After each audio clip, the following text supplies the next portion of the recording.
आप देख रहे हैं न्यूज रियल इंडिया, सच कहने का साहस। नमस्कार, न्यूज रियल इंडिया में आपका स्वागत है। आइए नजर डालते हैं आज की खास खबर पर। जीएसवीएम मेडिकल कॉलेज में ओमिक्रॉन के लिए 20 बेड रिजर्व किए गए। कोरोना संक्रमण के नए वेरिएंट ओमिक्रॉन को लेकर प्रदेश में स्वास्थ्य महकमा सतर्क हो गया है।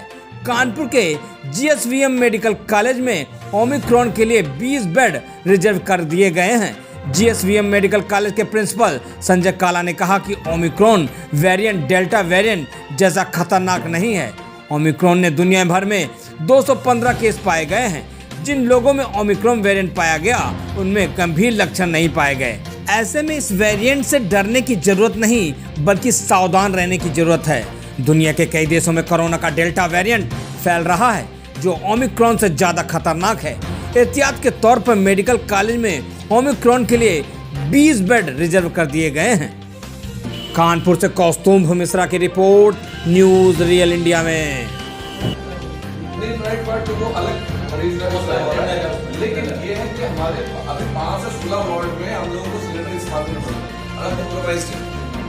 है ना, या नॉन वैक्सीनेटेड इम्यूनो कॉम्प्रोमाइज्ड है। जैसे कि मान लीजिए रही बात डायग्नोसिस की, तो उसके लिए डायग्नोस्टिक्स हमारे जीएसवीएम मेडिकल कॉलेज में ऑलरेडी अवेलेबल है। हमारी वेल डेडिकेटेड BSL-2 लैबोरेटरी है जिसमें हम रोज लगभग 10,000 की कैपेसिटी है हमारी टेस्टिंग की।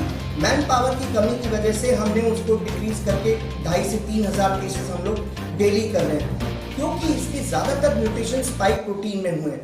तो जब कभी भी हम S जीन डिटेक्ट कर रहे हैं तो ये S जीन का टारगेट फेलियर कर रहा है, तो it is always better to use a multiplex gene. Multiplex gene का मतलब वायरस के कई जीन होते हैं, जैसे E जीन का मतलब एनवेलप जीन, N का मतलब ओमिक्रॉन होगा, तो हमें उन सैंपल्स को जीनोम सीक्वेंसिंग के लिए भेजना पड़ेगा। बाकी डिटेल्स रिस्पेक्टेड प्रिंसिपल सर बताएंगे। तो हम लोग, मुझे लगता है कि हम लोग थोड़ा सा, ठीक है, हम अलर्ट रहे, ये अच्छी बात है, लेकिन हम ओवर रिएक्ट भी कर रहे हैं कहीं ना कहीं। ये बात है, कोविड आ रहा है, कोविड की वेव आ रही है कई 27 कंट्रियों में, लेकिन ये ओमिक्रॉन की वेव नहीं है, ये कोविड की वेव है। अब कोविड में अभी तक जो सबसे खतरनाक वेरिएंट है वो डेल्टा है ना, अल्फा और डेल्टा। और इसके अलावा कह रहे हैं कि ओमिक्रॉन कितना खतरनाक होगा, कुछ समय बीत जाए उसके बाद बताएंगे। और साउथ अफ्रीका में और भी बहुत सारे कारण, जैसे पुअर वैक्सीनेशन और भी बहुत सारे। अब हम आते हैं अगली बात पे कि उनको आप लोग भी अपने माध्यम से ये बोले कि आए और हमारे सेंटर पे वैक्सीनेट करें। रात के 10 बजे तक हमारा सेंटर काम करता है और हर संडे को। लेकिन अभी कुछ समय और कुछ आंकड़े हम पहुंचेंगे, ठीक है। और एक बात है, ये जो उल्टा छप रहा है अखबारों में कि जिनको पहले इन्फेक्शन उनके शरीर में रिसेप्टर अधिक है और उनमें ओमिक्रॉन के इन्फेक्शन के चांसेस ज्यादा हैं, ये री इन्फेक्शन किया है, दोबारा से इन्फेक्ट होने के उनके चांसेस अधिक हैं, ठीक है। इसलिए उनको खासकर इम्यूनाइजेशन होने के बाद 5,000 लोगों की लिस्ट सीएमओ साहब ने हमको दी है। उनको हम फोन कर करके कह रहे हैं आ जाओ और वैक्सीन लगवा लो, ठीक है। जरूरत पड़ेगा, ये आपके स्पाइक्स है उसको अब एंटीजन बना के अंदर जाती है वेक्टर के माध्यम से, यानी एडिनो वायरस के माध्यम से। लेकिन कोविशील्ड है पूरा का पूरा डेड वायरस है, ये मैंने इनसे सीखा गया। कोविशील्ड जो है, तो कि अगर मान लीजिए मल्टीपल वो भी हो जाते हैं, म्यूटेशंस भी हो जाते हैं, तो भी ये दोनों वैक्सीन इफेक्टिव। अभी ओमिक्रॉन के बारे में कुछ भी कह पाना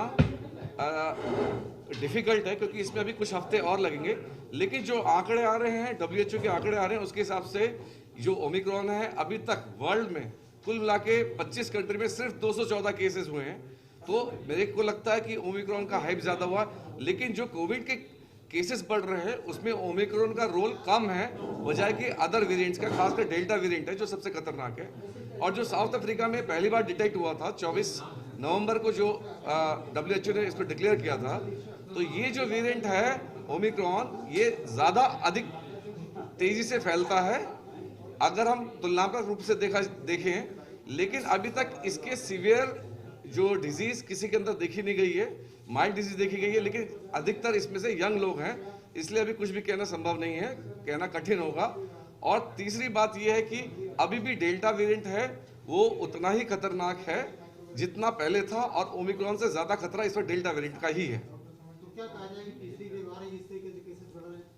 देखिए, WHO ने कह दिया कि कोविड हमारी सोसाइटी में रहेगा, तो इसकी वेव आती रहेंगी, जाती रहेंगी। इसलिए वैक्सीनेशन बहुत महत्वपूर्ण है। और जो नॉर्मल प्रिकॉशंस हैं, जब जब केसेस बढ़े खासकर उस टाइम पे जो नॉर्मल प्रिकॉशन है उनको लेना बंद नहीं करना, चाहे मास्क हो चाहे वैक्सीनेशन। बीच से हाल फिलहाल में खासकर हमारे इंडिया में हम लोग इसलिए बचे हैं क्योंकि गवर्नमेंट ने एक मैसिव वैक्सीनेशन ड्राइव चलाई थी। और पहली वेव में जो हमारे आंकड़े कहते हैं 60% लोग ने वैक्सीनेशन लगाई, लेकिन सेकेंड वेव में लोगों का जो उत्साह है काफ़ी कम हो गया, 40% हो गया। लेकिन अब जैसे जैसे वर्ल्ड में दोबारा से कोरोना की वेव आ रही है, मेरी समस्त जनता से अपील है कि वो सारे प्रिकॉशंस लें और दूसरी बात है अपनी वैक्सीनेशन की सेकेंड डोज को जल्दी से जल्दी कंप्लीट करें, या जो लोग वैक्सीनेटेड नहीं हैं वो वैक्सीनेशन करवाएं। हमारे मेडिकल कॉलेज में इस वक्त 22 बेड डीएम महोदय के साथ मीटिंग हुई थी, तो 22 बेड ओमिक्रॉन के लिए अलग से रिजर्व कर लिए गए।